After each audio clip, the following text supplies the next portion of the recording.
Don Eddie Olivares. ¿Cuál es la principal fortaleza que tiene Luis? Trabaja política, sin descanso. Pero ahí se habla de la cultura del doctor Peña Gómez. Sí. Cada vez que alguien se acercaba a la puerta de una reunión, Sí. los dirigentes principales decían, no, estamos aquí a puerta cerrada. Y él decía, no, que pase, que pase. Aprovechándose de las relaciones que tienen con miembros. Entonces, hay mucha gente que llegó con brillo, llegaron nuevecitos. Tú dices que siempre simpatizaste por el partido. Déjame ver si fue apareciendo. Sí. Aquí estamos. Señores, hoy me invadieron. Me aquí, me están dando una bola. Hoy me invadieron. Don Eddie Olivares, doctor, mis saludos. Para mí un gratísimo placer, hermano. Bueno, un encuentro. Sí. Un encuentro. Un encuentro entre viejos amigos. Así es, señores. Sí. A recordar de esas buenas historias, como uno dice. Sí. Pero sobre todo hablar de la actualidad. Acaba de pasar un proceso, o no acaba de pasar, de iniciar un proceso en el Partido Revolucionario Moderno. Y tocó la responsabilidad de presidir lo que es la comisión organizadora de transformación de los estatutos del Partido Revolucionario Moderno. Partido que apenas está recién celebrando 7 años de su transformación y constitución formal. ¿En qué consiste ese proceso? Bueno, se trató de la reforma de los estatutos. Yo presido la comisión de reforma. Fíjate que hay gente que cree que es una designación para eso exclusivamente, ¿no? La comisión de reforma la elige la convención. La pasada convención elige la comisión, que está integrada por 9 compañeros, y entonces se encarga de la preparación, los estatutos, reglamentos, todo lo que tiene que ver con la parte normativa del partido. En ese sentido, el partido decidió reformar los estatutos, que son los mismos estatutos fundacionales, con los que se fundó el Partido Revolucionario Moderno. Como veníamos del Partido Revolucionario Dominicano, los estatutos tenían una gran influencia de los viejos estatutos del PRD, que ya estaban un tanto anacrónicos. En ese sentido, nosotros reformamos los 137 artículos de los antiguos estatutos, de forma o de fondo, de modo que son unos estatutos nuevos. Además, se le agregaron 43 artículos y ahora son 180 artículos, más un preámbulo en el que es una especie de declaración de principio del partido. En ese sentido, ahora el Partido Revolucionario Moderno, desde el punto de vista de sus estatutos, está perfectamente preparado para los procesos venideros. Ya el funcionamiento de los organismos del partido, que es un aspecto muy importante para la vida del partido, están adaptados a estos tiempos, de modo que, por ejemplo, nosotros teníamos 21 vicepresidentes y 21 ese es un número, secretarios generales. Ese es un número que se menciona mucho ahora, porque ahora se dice que son 3 vicepresidentes. Pasó a ser 3. ¿Por qué? Porque la función de un vicepresidente, la función principal, fundamental, la razón de un vicepresidente es la vocación sucesoral. Es decir, si falta el presidente, lo sustituyen los vicepresidentes. Si falta el secretario general, lo sustituye los subsecretarios generales. Esa es su función. Entonces, ¿para qué usted necesita 21 vicepresidentes o 21 subsecretarios? Pero ahí se habla de la cultura del doctor Peña Gómez. Sí. Cada vez que alguien se acercaba a la puerta de una reunión, los dirigentes principales decían, no, estamos aquí a puerta cerrada. Y él decía, no, que pase, que pase. Pero eso se había convertido en un problema para el partido. Sí. La principal dificultad que tuvo la convención pasada del partido, en la que se eligieron las actuales autoridades, fue la de los vicepresidentes, porque se elegían los 21 vicepresidentes y 21 subsecretarios de manera directa. Cada por el uno voto, de ellos, por el voto directo de los miembros para elegir cada vicepresidente. Entonces salían en una campaña nacional, una cosa terrible, y si eran 21 vicepresidentes, los candidatos llegaron a ser más de 100, porque eran entre 4 y 5 por puesto. No, candidatos, cientos. Entonces eso fue un proceso bastante complejo, sin toda la integridad que debe tener un proceso. Entonces ya se reduce a 3 en cada uno de los casos, que es la cantidad indicada para vicepresidente. Ahí se está tomando en consideración la nueva ley de partidos. Bueno, esa parte no la regula la nueva ley, no tiene que ver, pero en sentido general... Pero en sentido general, ¿se están adecuando los estatutos? Sí, la reforma sí. Por ejemplo, en los estatutos, todos los organismos, los cargos, tienen claramente establecido su composición, funcionamiento, funciones, todo. Y eso también lo manda por lo menos lo que es la ley vigente, sí. Aunque esa ley también está en un proceso de posibilidad de revisión. Exactamente. También un elemento, sí, pero aún con la revisión que se haga, no va a impactar los estatutos del partido.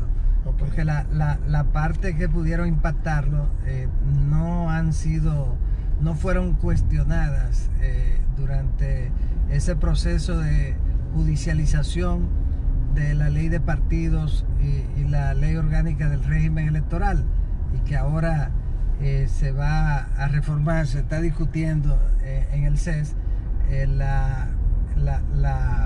no una reforma profunda, sino la adaptación a las disposiciones del Tribunal Constitucional,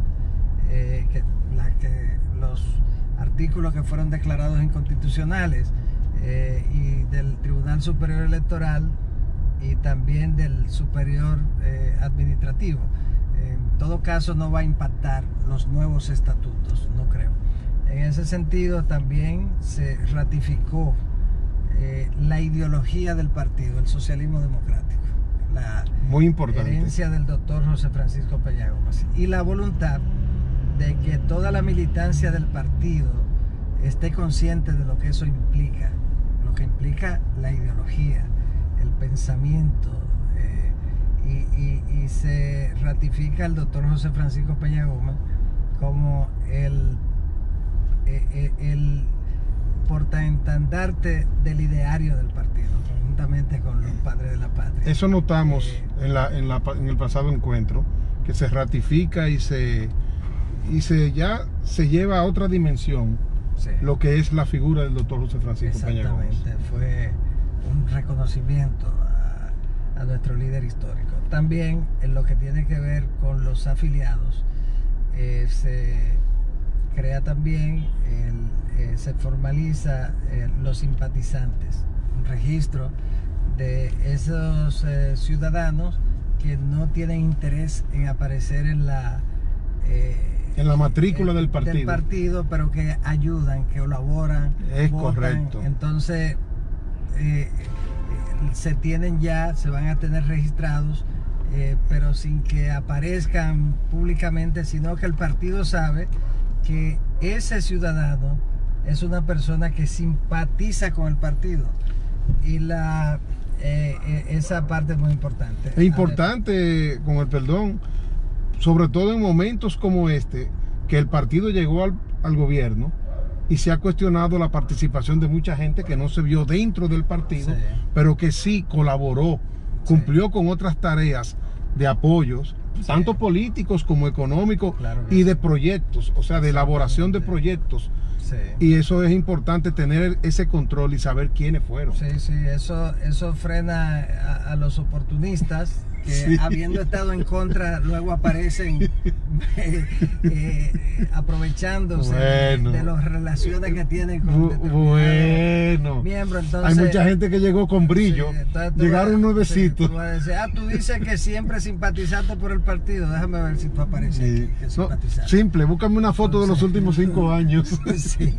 Entonces, esa parte es muy importante, pero mira, en lo que tiene que ver con los derechos de los miembros del partido también se agregan derechos como por ejemplo, un miembro cualquiera del partido puede solicitarle a la dirección del partido, solicitarle un informe en relación con temas que tienen que ver con los bienes del partido, con los fondos, con las ejecutorias del partido, un derecho a la rendición de cuentas, y sencillamente lo solicita y la dirección del partido tiene que informarle lo que le haya solicitado. Y más que el tema es, la propia Junta Central Electoral es un derecho la de elaborar ese informe y entregarlo. Ayuda en el tema de transparencia también. Sí. Y a propósito del tema de transparencia, que ya es un mandato, la transparencia de los partidos políticos es un mandato establecido en el artículo 216 de la Constitución de la República. A partir de la reforma del 2010, la transparencia con la que deben funcionar los partidos políticos es un mandato constitucional. Entonces, en ese sentido, nosotros adoptamos una serie de medidas tendentes a darle concreción al mandato del constituyente en cuanto a la transparencia con la que va a funcionar el partido. ¿Tú sabes cuál es la principal fortaleza que tiene Luis? Trabaja política, sin descanso. Vamos, vamos, vamos. Acompáñanos. Donde quiera que estés, vamos. Queremos ser parte de ti. Contacto.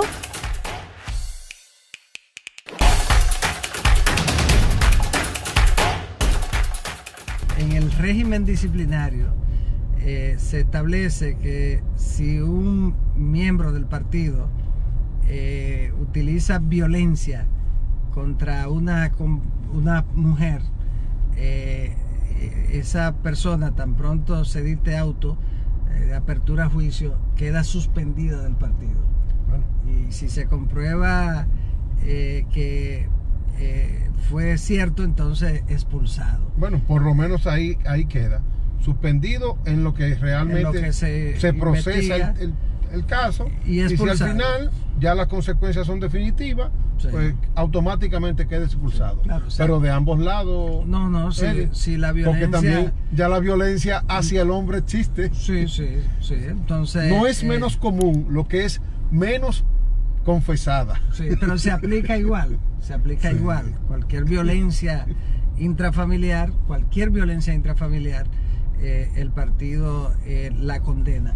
Y es el primer partido que lo establece en los estatutos. Interesante. Entonces, y no es solo esa violencia, la violencia en una reunión ejercida contra... Entonces, el romper las disciplinas a lo interno. No, me refiero a la violencia contra la mujer. En una reunión, violencia que se ejerza.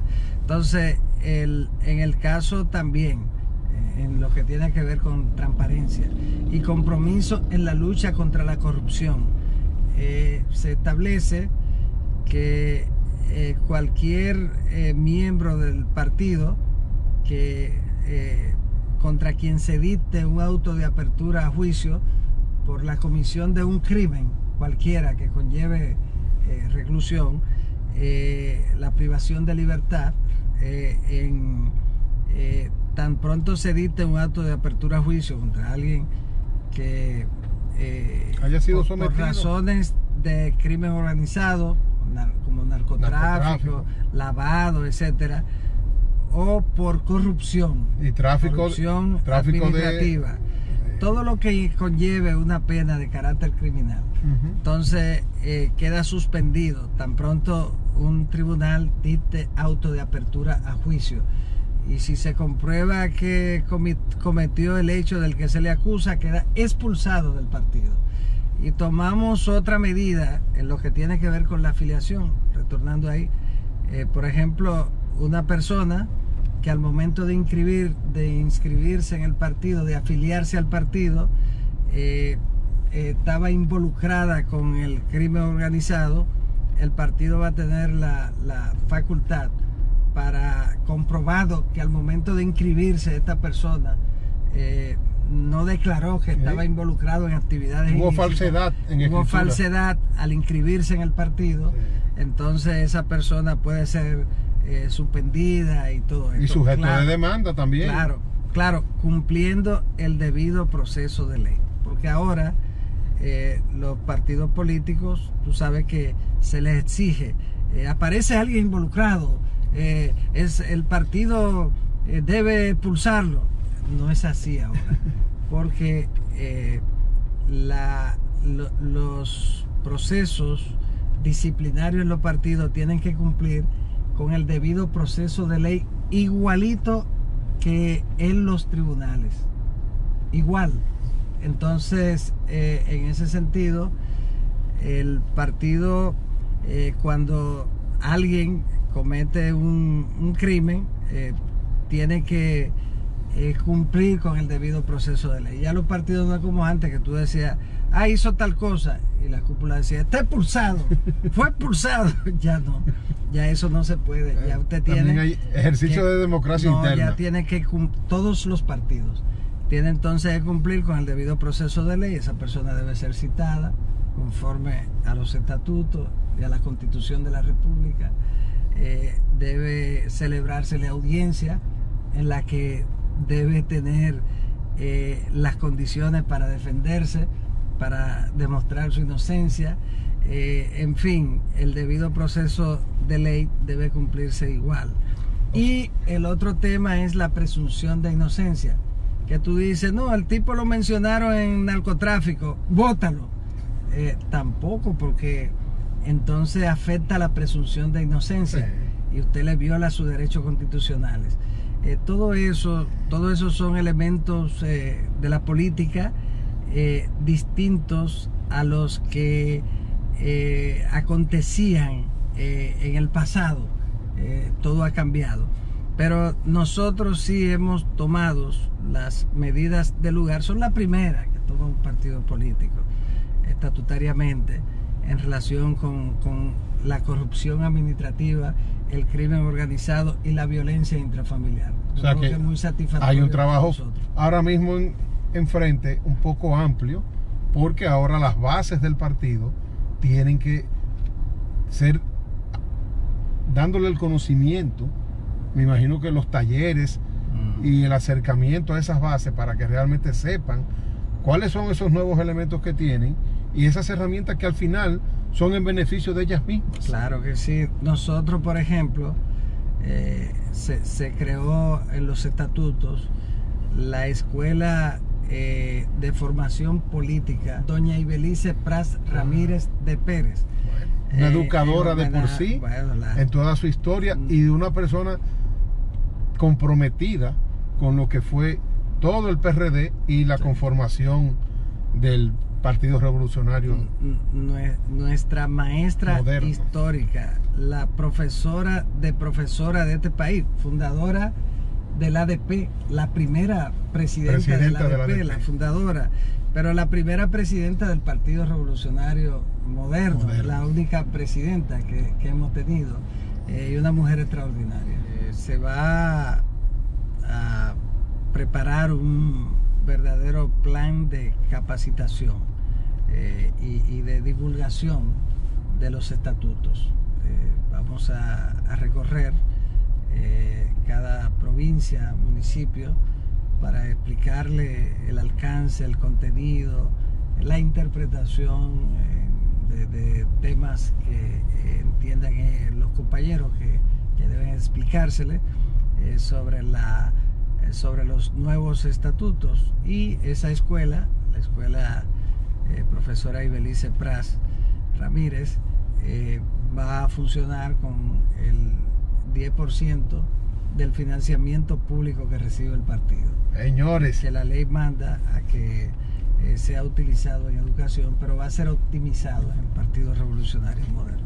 el doctor Olivares, como un pasado miembro de la Junta Central Electoral y conocedor a profundidad de toda la ley, sabe lo interesante y el nivel de responsabilidad que tienen hoy los partidos con el uso de esos fondos.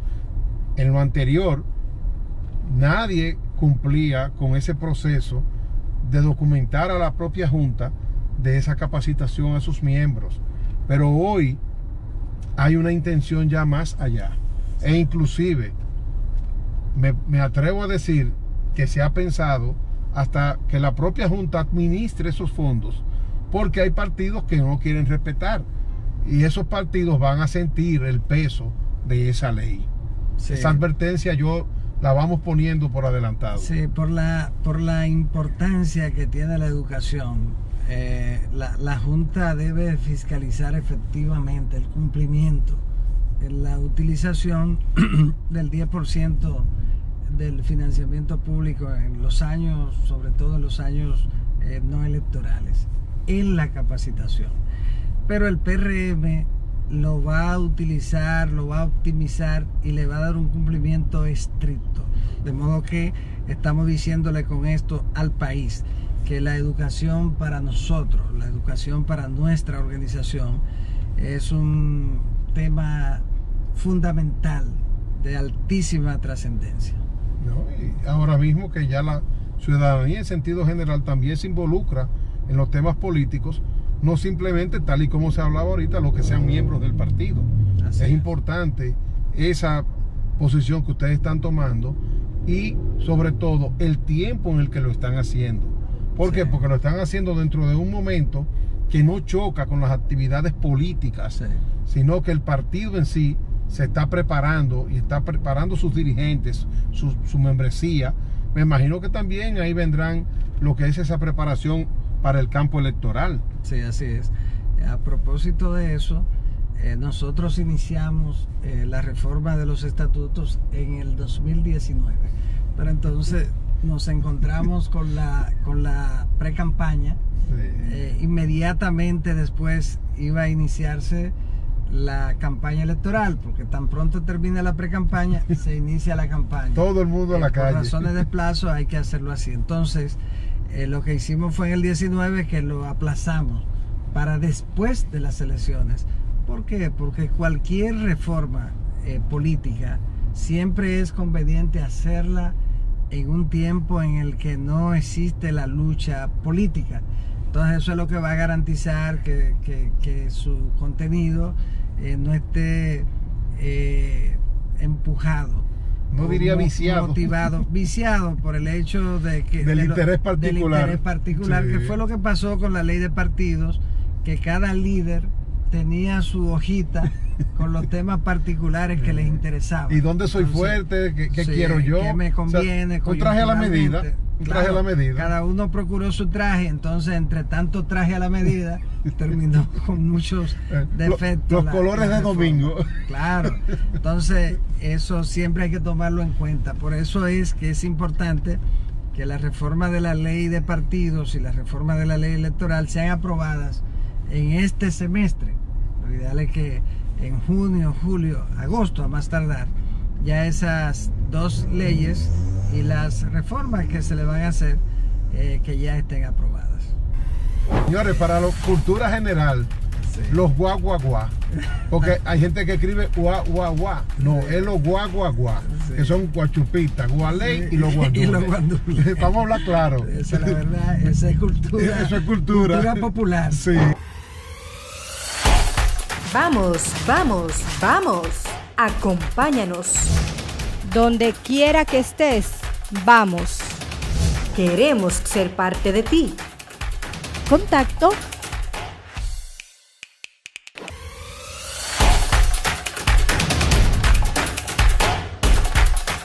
Sí, ahí veo también que ya la propia Junta ha ido seleccionando el personal administrativo que conlleva al proceso electoral del 2024.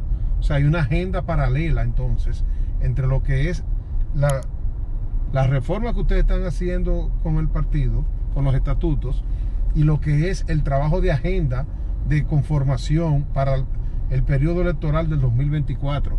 Eso es una ventaja en el sentido orgánico para ustedes, sí, de organización. Sí, es cierto. Ya nosotros, empezando el 2022, estamos preparados para las próximas elecciones del 24. Tenemos para este año la renovación de la dirección del partido, de los cuadros directivos del partido. Ya concluido ese proceso este año, el partido va a estar preparado para la escogencia de los candidatos a cargo de elección popular, que debe producirse entre la primera semana del mes de julio y la última semana del mes de octubre del 2023 para los casos de primaria. Y si no es a través de primaria, si es otra modalidad de elección, entonces la última semana del mes de julio, entre la última semana del mes de julio y la última del mes de octubre, 3 meses es el periodo de la pre-campaña. En ese sentido, es importantísimo el hecho de que se cumpla con la ley en cuanto a que ese es el periodo de campaña. Ya para ese tiempo nosotros también estamos preparados en el partido, de modo que la idea es llegar al 24 bien afinados todos, para retener el poder, que no tengo la menor duda de que lo retendremos. No, y una cosa interesante, que también la propia Junta Central Electoral pueda aplicar las sanciones del lugar a aquellos que incumplan, porque muchas veces nosotros exigimos y queremos leyes, pero cuando vemos las sanciones a los que no cumplen con las leyes, pues también buscamos la manera de evadirla. Exacto. Y eso yo creo que también en ambos casos ya tenemos que actuar con el peso cada uno que le corresponde. Sí. Y una cosa, doctor Olivares, se habló, para que ustedes vean lo que son, como uno dice, las malas formas, se habló de que lo único que perseguía el Partido Revolucionario Moderno, el PRM, era adecuar los estatutos para la reelección presidencial. Pero vemos que no, que es más allá. No, porque ese era el artículo 101, que establecía que para aprobar la reelección de un presidente era necesaria la realización de un congreso, que un congreso del partido iba a determinar lo relativo a la reelección. Entonces el partido decidió, lógicamente era un tema a ser tomado en consideración en la reforma, pero la razón de la reforma no era esa. En el 19 nadie estaba pensando en eso, porque estábamos en la oposición. Ahora bien, el modelo norteamericano es un modelo para que está establecido para que un presidente pueda repostularse a un segundo mandato. Así es. ¿Por qué? Porque en ese modelo usted solo puede ser postularse por 2 periodos y nunca más. Y nunca más. Entonces es un modelo en el que lo lógico es que los partidos viabilicen la posibilidad de que el presidente perteneciente a ese partido pueda volver a repostularse. Y fue lo que pasó. Fíjate una cosa, en el PRM absolutamente todo el mundo, todos los dirigentes estaban de acuerdo con la modificación de ese artículo, con la derogación de ese artículo. Sí, yo creo que... Todo, pero me refiero a todos, sí, absolutamente. Sí, porque realmente también ya llegó la conciencia de que un periodo se puede cortar si lamentablemente la gestión es mala. Pero también, ¿por qué sacrificar a un gobierno, a un presidente que esté tratando o haciendo una buena gestión? Al final quien decide es el electorado. El electorado es el que dice si continúa o no. Entonces un partido no puede ir en contra de lo que la propia Constitución le permite, y lo que es el ejercicio político también obliga. Exactamente. O sea, hay que adecuarse. Sí, esa es la realidad. Entonces, la reforma del 101 fue producto de eso. Pero la reforma de los estatutos, cuando el partido aprobó que iniciáramos la reforma, la dirección ejecutiva da la apertura, y entonces la comisión de reforma procede a hacer la reforma. Entonces, el proyecto de reforma. Entonces, en ese momento nadie tenía pendiente ese artículo, porque estábamos fuera del gobierno, pero nosotros sí. De todas maneras, nosotros sí teníamos que verlo, porque era uno de los artículos que teníamos que revisar. Como lo revisamos, como yo te decía, los 137. Sí. Entonces fueron todos. Yo imagino mucha gente pensando en, que no se vuelvan a poner, porque soy yo que me toca después. No, pero muy, muy interesante. Lo importante es que es una reforma integral, una reforma profunda, una reforma que cambia el funcionamiento interno del partido, lo sintoniza con los nuevos tiempos, y además cumplimos con el mandato de la ley. La ley de partidos mandaba a que todos los partidos sintonizaran sus estatutos con la ley, y también con la ley orgánica del régimen electoral en menor medida, y esa era una razón. Y en ese sentido tenemos la satisfacción de haber cumplido de una manera estricta, podemos decir, con el mandato de la ley. Vemos una facción del partido o algunos dirigentes del partido que también tienen posiciones encontradas a lo que es la decisión sobre los 5 años de ser miembro del Partido Revolucionario Moderno, para aspirar a posiciones ya de dirección, como es el caso de presidente, vicepresidente, secretario general.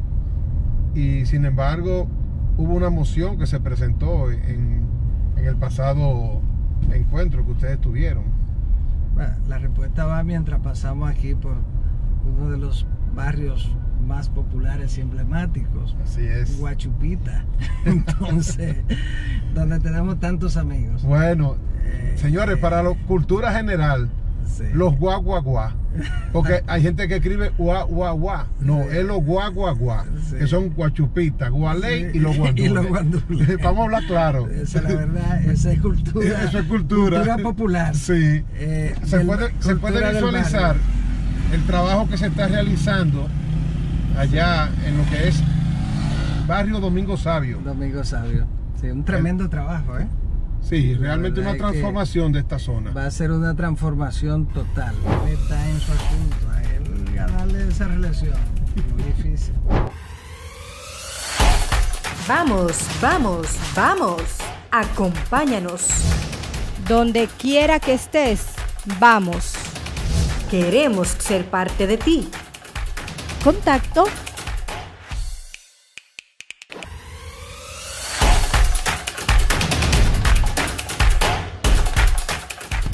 ¿Tú sabes cuál es la principal fortaleza que tiene Luis?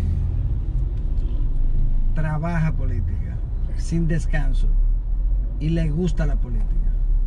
Y aprendió a conocer el lenguaje de la política, sí, que es importante. Siendo un muchacho de clase alta, siendo de clase alta, sí, asimiló el asunto.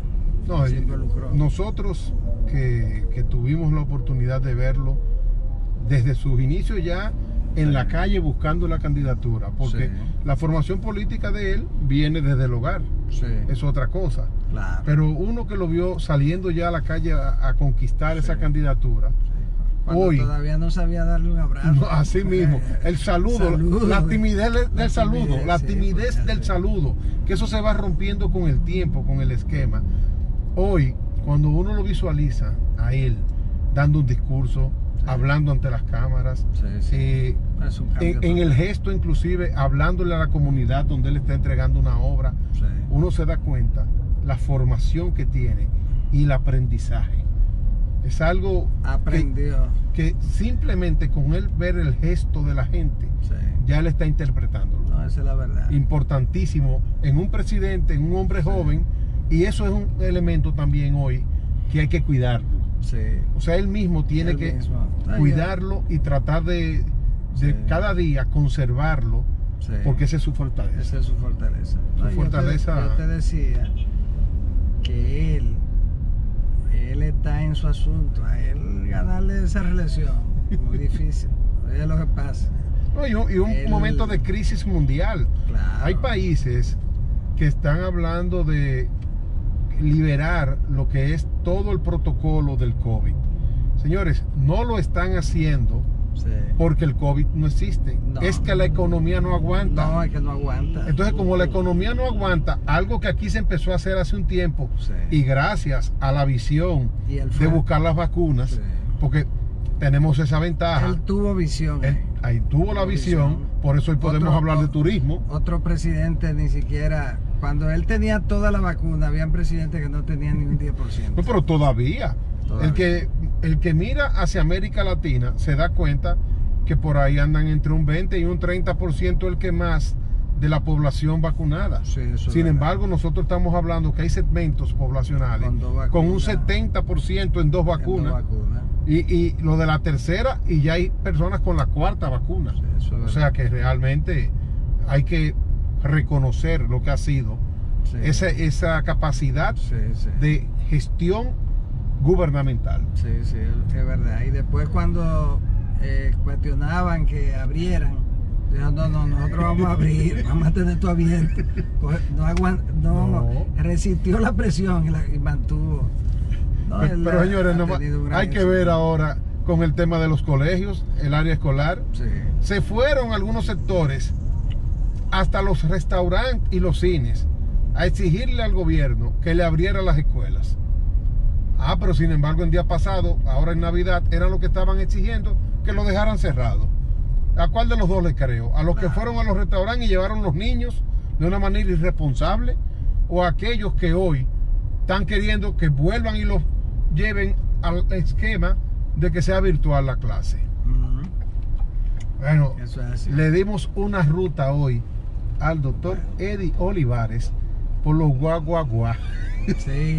No, pero empezamos en Ciudad Nueva, ciudad colonial, que se pudo apreciar la belleza de nuestra ciudad colonial.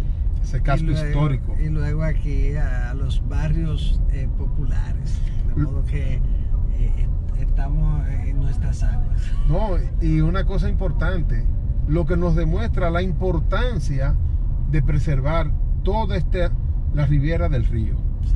O sea, señores, los países un poquito más desarrollados que nosotros, esa es la franja de la sociedad donde se construyen las grandes edificaciones y donde está el verdadero desarrollo. No, mira, la verdad es que el privilegio de tener un río como el Ozama y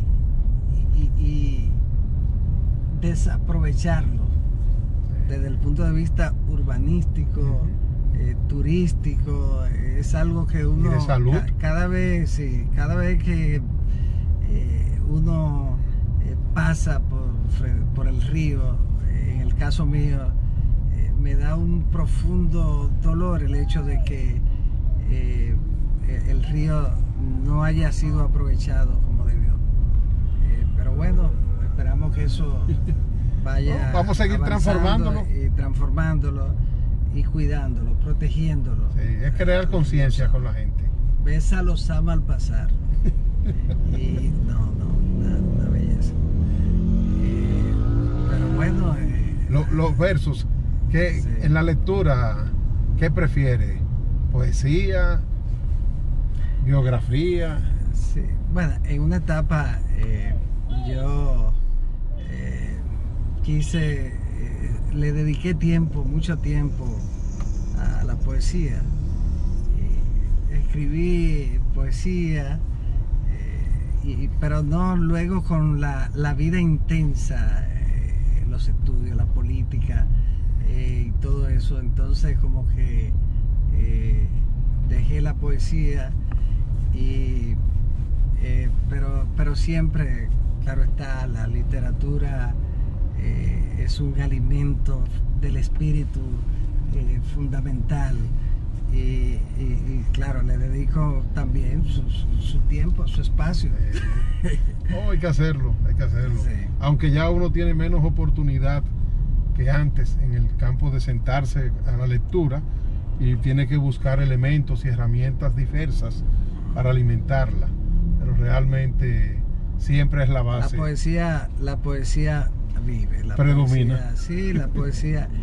Cualquier manifestación bella de lo humano es poesía. Así es. Sí. Bueno, señores, yo espero que el doctor hoy, en este espacio que nosotros le hicimos, de robarnos hasta conversar con él y que él nos dijera qué es lo que se está haciendo en el PRM, haya sido también un momento gratificante y de gran calma en su agitado día. Sí, para mí ha sido un gratísimo placer conversar así mientras vamos por la calle, Sí. por las calles. La verdad es que es una experiencia interesantísima y yo te felicito por el programa que está haciendo, el aporte al país a través de una orientación de altísima calidad, de modo que muchísimos éxitos. Bueno, y nosotros lo comprometemos a él y le decimos, vamos.